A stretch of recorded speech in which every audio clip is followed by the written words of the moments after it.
Isang napakagandang hapon po sa inyong lahat. Narito ko ngayon para sa update ng mga lotto result ng PCSO. Kaya naman, ihanda na ang inyong mga ticket para sa ating 2pm lotto draw ng 2D Lotto at 3D Lotto ngayong araw. Huwag na nating patagalin pa. Here's our lotto result. For 2D Lotto, the winning numbers are 23 and 28. In exact order. Pwedeng manalo ng 4,000 pesos pag nag-match ang iyong mga number in exact order. 2,000 pesos naman para sa Rambolito System Play. Para naman sa 3D Lotto, the winning numbers are 1, 4, and 2. In exact order. Pwedeng manalo ng 4,500 pesos pag nag-match ang iyong mga number in exact order. 750 to 1,500 pesos naman para sa Rambolito System Play.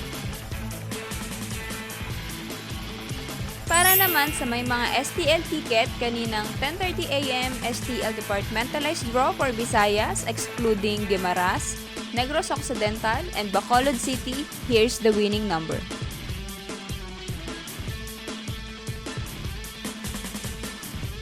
And for 10:30 AM STL Departmentalized Draw for Mindanao excluding Davao City and Zamboanga del Sur, here's the winning number.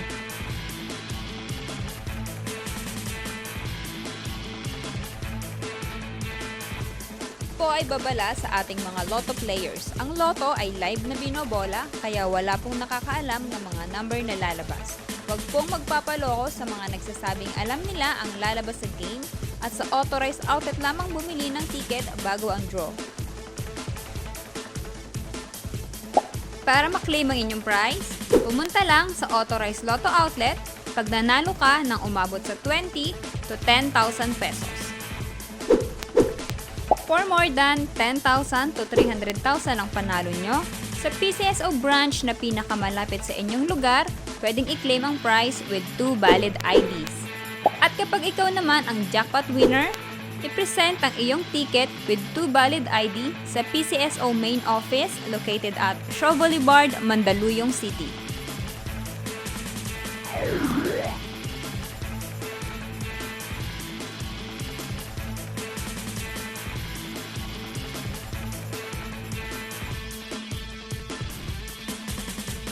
Congratulations po sa lahat ng ating winners at magkita-kita tayo mamayang 5pm draw ng ating 2D Lotto at 3D Lotto. Maraming salamat po.